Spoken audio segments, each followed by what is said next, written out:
What's up, guys? It is your friendly neighborhood twat and a Sonic Cat Calamity, and we're here today for Calamity Conversations. With me is my boy, the absolute legend, Hungry Neville, aka Phil Shaw. How you doing, buddy? How have you been? Yeah, not bad, not bad. Looking forward to a lot of things coming up, in the world of entertainment, video games. Yep. Next year is going to be an absolute banger for horror movies, so I can't wait. Next year is Sonic's 30th anniversary, so we're going to get, the best games that we can. Well, hopefully they, remake Sonic 06. Yes, I would love a Sonic 06 remake. Sega, if you're listening to this, you heard it here. This is what we want. Yeah, Sonic 06 and Sonic Free Riders. And Sonic Free Riders, a playable, workable version that we did not get upon release. Yeah. That'd be good. That'd be good. Well, today we're going to talk about something a bit alarming, a bit of nerd news that's come about recently, and there is a reason that I am wearing this Spider-Man hoodie right now, and that is because we have got reports from the Hollywood Reporter of all places that Jamie Foxx is back as Electro for Spider-Man 3 in the MCU, which is pretty fucking wild. Like, it's crazy. I mean, Phil, what are your thoughts on this? Well, what I think that Sony has seen the success of the Marvel Cinematic Universe, obviously. Yeah. Hence why they, loaned out, had that deal with Kevin Feige to use Spider-Man in their movies. Yeah. But they had a sleeper hit with the animated movie Spider-Man, the Spider-Man. Yeah, amazing movie. Yeah, it was such a sleeper hit. They got such great reviews. I think they're trying to translate that into their own little Sony universe. So obviously you've got Morbius coming out soon. Yeah. Venom's been out. Morbius, by the looks of it, already features characters who are in Spider-Man. So you see the Vulture. Yep. So I think they're trying to build like this, obviously Sinister Six side of things, but they're trying to link them all together. And there's also been reports that Tobey Maguire is coming back to play an alternate version of Peter. Spider-Man. Yeah. But also Spider-Man, obviously, Spider-Man and Venom are technically in different universes. Yeah. So how they're doing it, and that's how they're going to do, I'm guessing they're doing Carnage, and that's tipped to feature Spider-Man.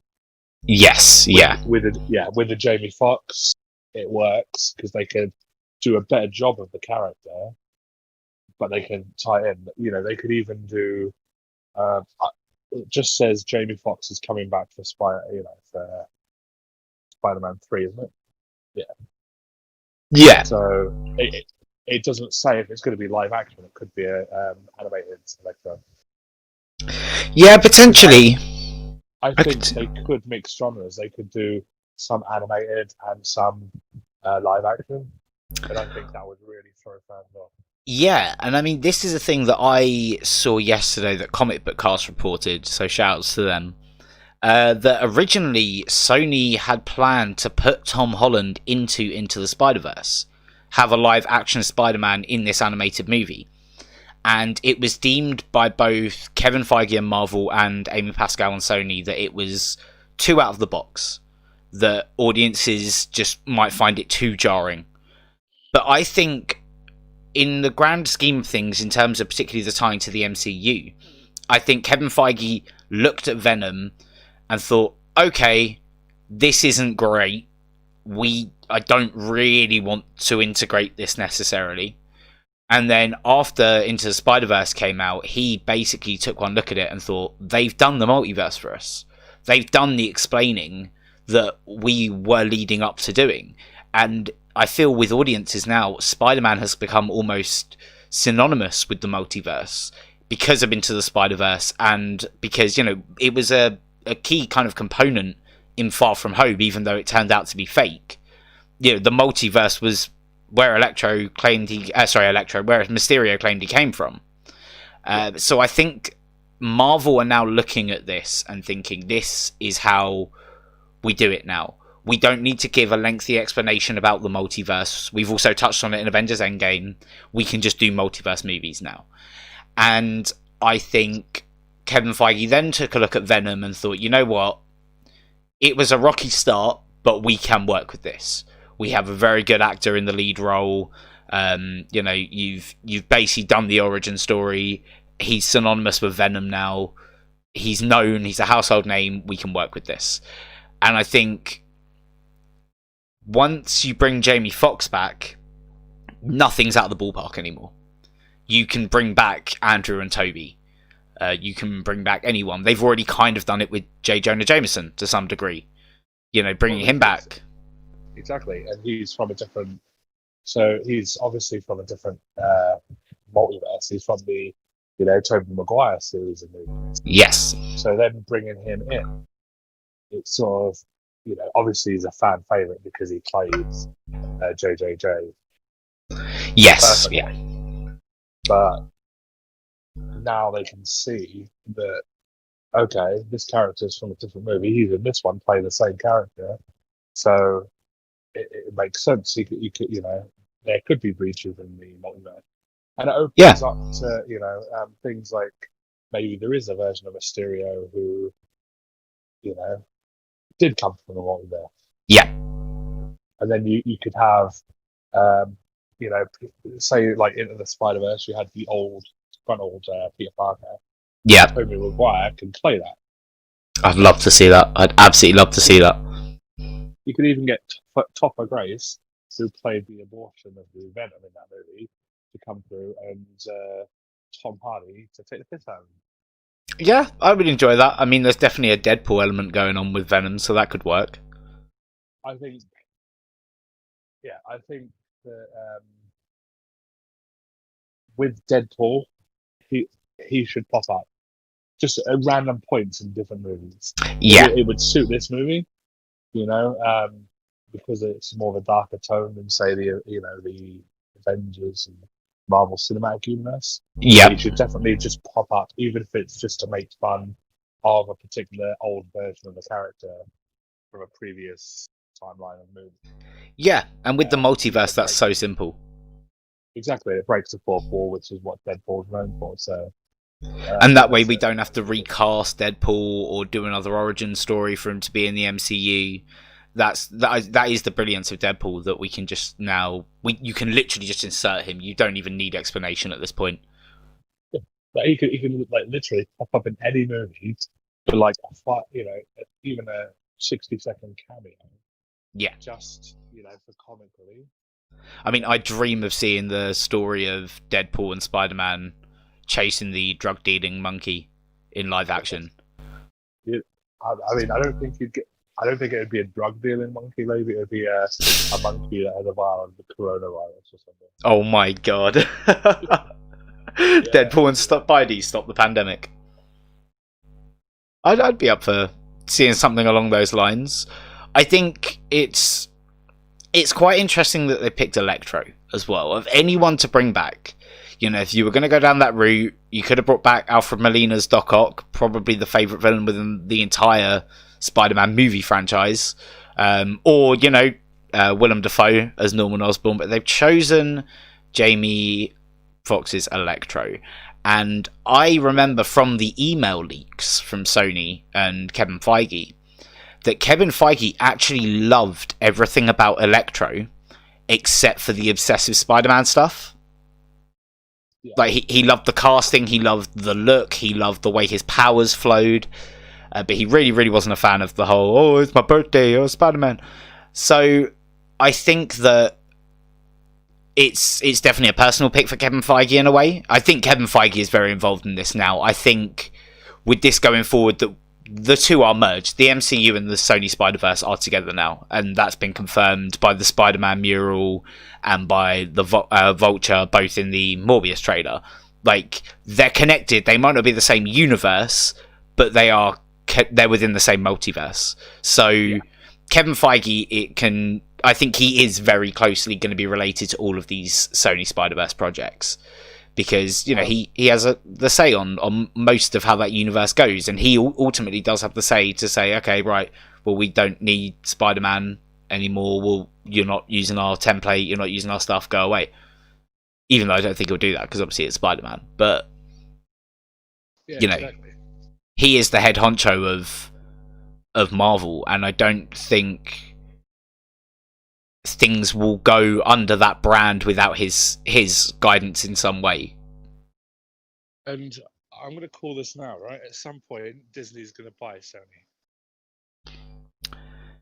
Now, that's been rumoured for a few years. That always comes back up as a rumour that it's going down. And also that Sony is going to buy them. How can Sony buy Disney? Sorry, Apple are going to buy Sony. I don't think that'd happen either. The problem is, are Disney allowed to? Because they had to go through all those checks to make sure they weren't like running a monopoly or anything like that when buying Fox. If they then go to buy Sony, who have you got as a big motion picture studio to stand against them? Warner Brothers. Warner Brothers. Universal. Universal. There's loads of them. See, there's not though. Because a lot of these studios that release movies are subsidiaries of these bigger companies. Yeah, but even if you had three big things, if you look at PCs, there's only two major companies if you think about it. Yeah. Apple and Microsoft. Yeah. So three major Hollywood studios, it isn't a monopoly. Disney do have a lot of, obviously they bought 20th Century Fox, but they don't have Universal, and they don't have I can't, it's blanked me now. Warner Brothers. Warner Brothers, yeah. So, see, Warner Brothers will never be bought by Disney because they are, it's Marvel and DC. I know, like, that's not the basis on which, but if you look at it that way, that's exactly why. They are literally the opposing forces in that market, and from many other markets as well. I think Universal are not doing as well as they used to. But I think they're still maintaining, profits and whatnot, but I don't think they're quite what they used to be. And I think Sony is falling drastically. And when I say about Universal, I think they're falling, it's like, if you look at what other blockbusters the other studios are bringing out, and so, like the superhero movies, they do dominate the box office at the moment, and you think Disney and Warner Brothers have kind of dominated that. I believe Universal do Fast and the Furious? Yeah, so I've just looked it up while we've been talking. There's actually 5 big movie studios. Oh, go on. So there's Universal. Paramount. Yeah, Paramount, Warner Brothers, Walt Disney, and Columbia. Yeah, Columbia being Sony. Yeah, so... Yeah, how did I forget about Paramount? They did the Sonic movie. God's sake. I guess you're just not a bigger Sonic fan as you like. Hey, I'm a massive Sonic fan. Don't look at the statues, people. Come on, let's not get into that. Blasphemy, good sir. Blasphemy. But you raise a very good point. There are 5. I suppose it could go down. It's just there are issues with that because, well, they wouldn't buy Sony as a company. They would only buy Sony Pictures. And I think they would actually go just buy Sony. Can you imagine Disney producing your PlayStation 5? I couldn't see that. Yeah. I mean, it is entirely possible, don't get me wrong, I'm not saying it's not. It's just, when I think about it, I find that quite difficult to grasp as a concept. Like the House of Mouse, forcing slave labour to get your PS5 there.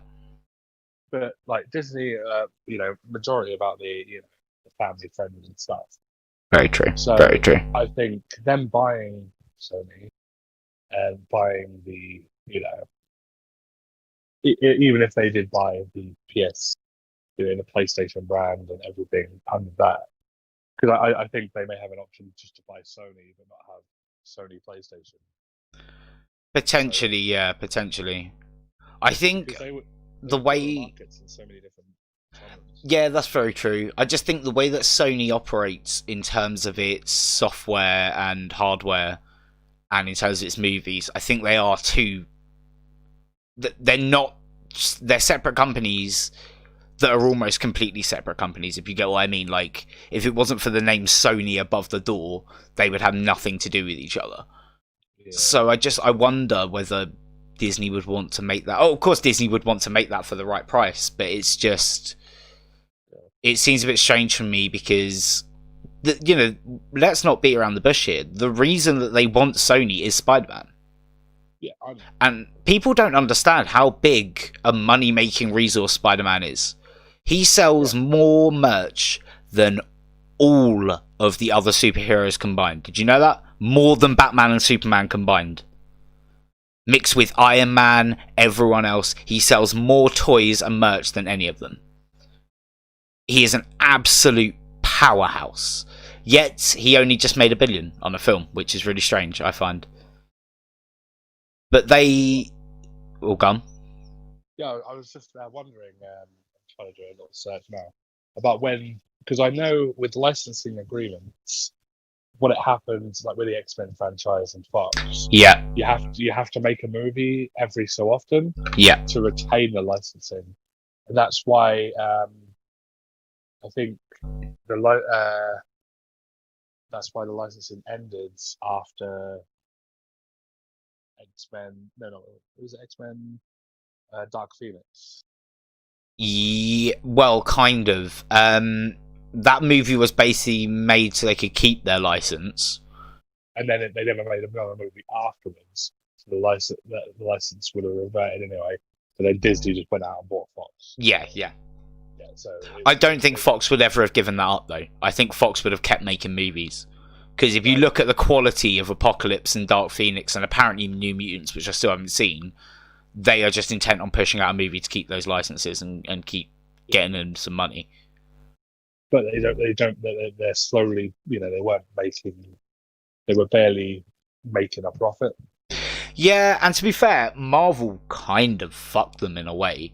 When Ike Perlmutter was CEO, they were completely phasing the X-Men out of the comics and replacing them with Inhumans. X-Men comic book merch was non-existent. They were really trying to bury the X-Men just to get a Fox. And now, obviously, they own it again, so it's not so much of an issue. But it's kind of crazy how all this licensing and how all these corporate deals work within this superhero genre, because I suppose to the uninitiated, they listen to this and they're like, so what? He's back from another film into the new film. Like, what's the big deal? But as people like us who know the inner workings behind these things, it's madness. It's absolutely crazy that this is happening. Yeah, it's just so complicated. In an ideal world, you'll have, obviously, it was Marvel who sold the rights to Spider-Man back in 1995 because they were going through bankruptcy, and they wanted to put Spider-Man on the screens, but obviously at that time they never had their own studios. Yeah. So selling the licensing rights for Spider-Man brought a big chunk of change in. Yeah, it was massive. That probably propelled Marvel to be what it is today. 100%, yeah. So 100%. It's just one of the ones Sony keeps on making. I don't know if a Marvel Spider-Man movie has broke $1 billion at the box office. Far From Home has now.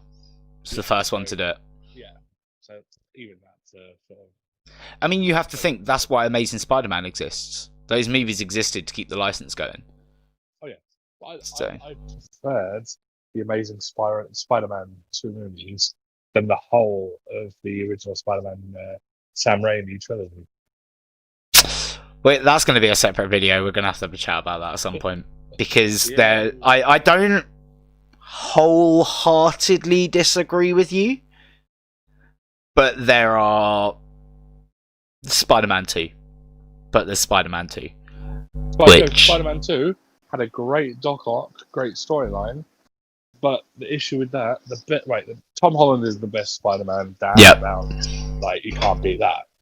But Andrew Garfield was a better Spider-Man than Tobey Maguire. I agree. he had the quips. He was talking while he was doing things. He was being playful and things like that. Yep. So yeah, it was. He was, to me, he was Peter Parker until an older Peter Parker, because he obviously, I think he was just in high school. He's meant to be the same age as Tom Holland. Like Yeah. 24 or something. And then he suddenly I don't understand. He graduates and suddenly he's 24. Yeah, so it's a bit weird. I feel that. But I just prefer Tom Holland. He's got a Queen's accent. The Queen's accent from New York.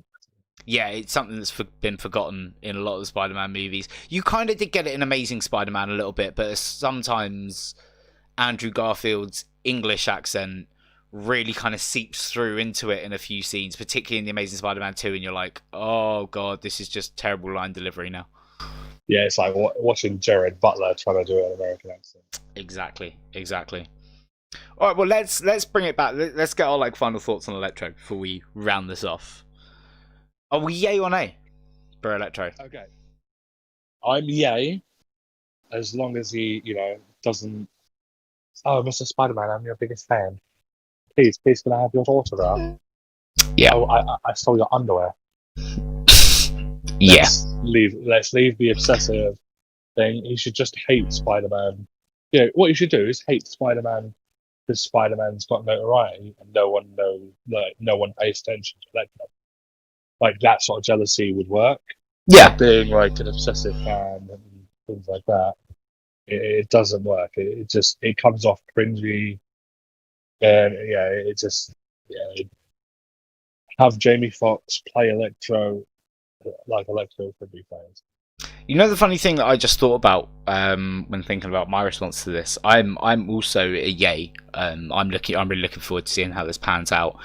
But I just thought if you took out everything in The Amazing Spider-Man 2 with him before he falls into the jar of eels, it works. And you don't need those other scenes, because you can literally just have him, Oscorp employee, falls into this jar of genetically modified eels, gets these electric powers, escapes from the facility, sees his hero Spider-Man, and he's like, well, he doesn't even need to be his hero, but he's a regular citizen. He's like, oh, Spider-Man, can you help me, kind of thing. I'm in deep trouble.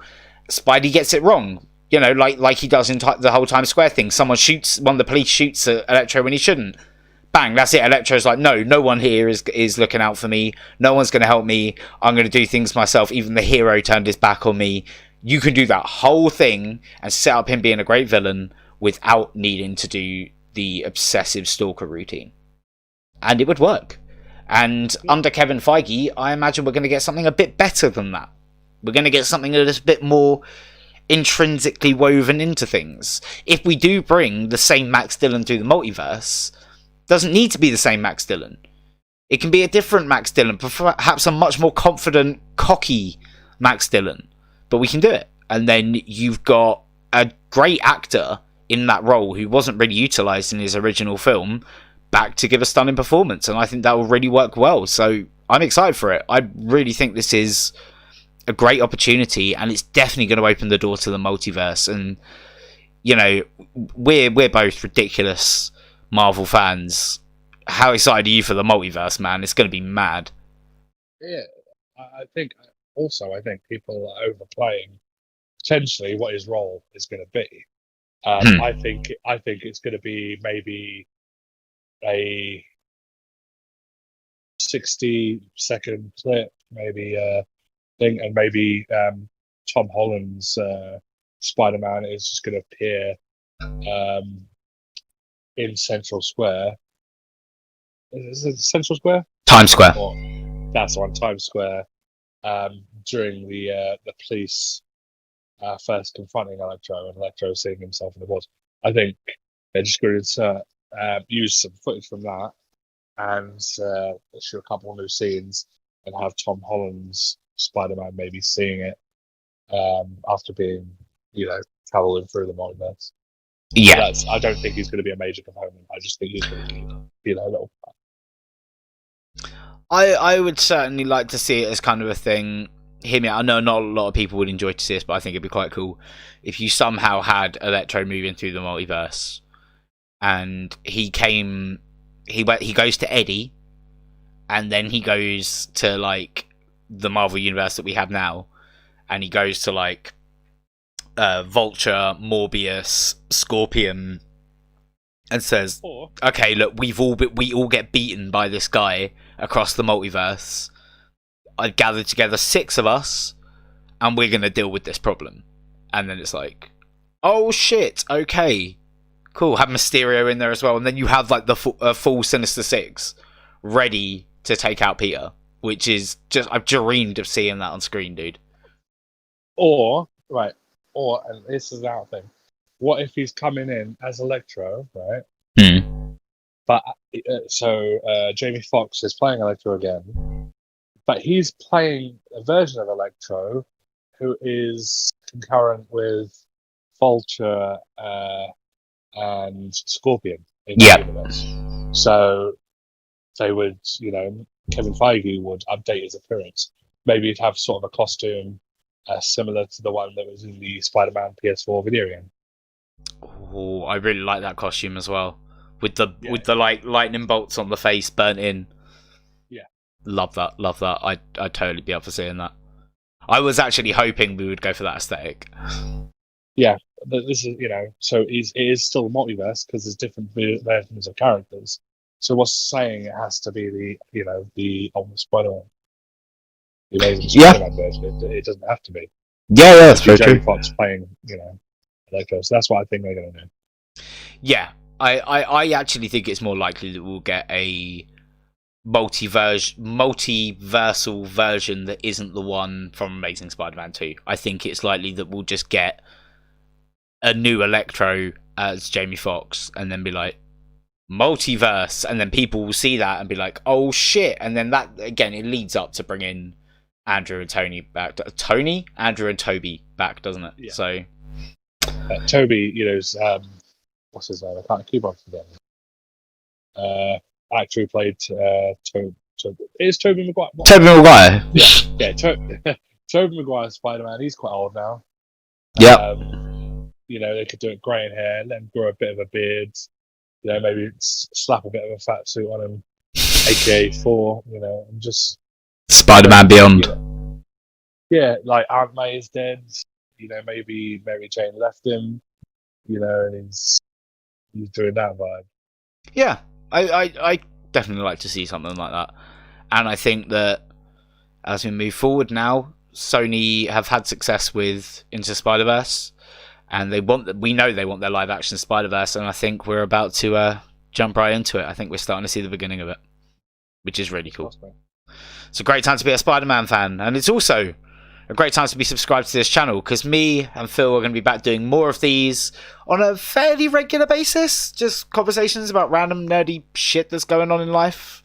If Phil wants it. The boys next week. We'll do season recap.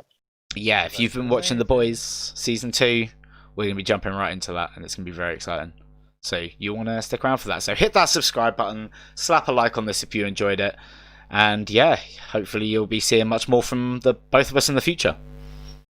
Also, leave a comment below saying which villain you would most likely like to see in the next Spider-Man movie. Yeah, that's actually really cool, and we could kind of go over those a little bit, go over people's comments and talk about them a little bit in another episode. I think that'd be quite cool. Yeah, definitely. Awesome. All right. Well, thank you guys so much for checking out this episode of Calamity Conversations. We will be back next week with The Boys, so keep it locked here to Calamity Hatcher, because that is what it takes to be a Calamity. I will see you guys very, very soon. Lots of love. Take care. Bye. Keep swinging, webheads.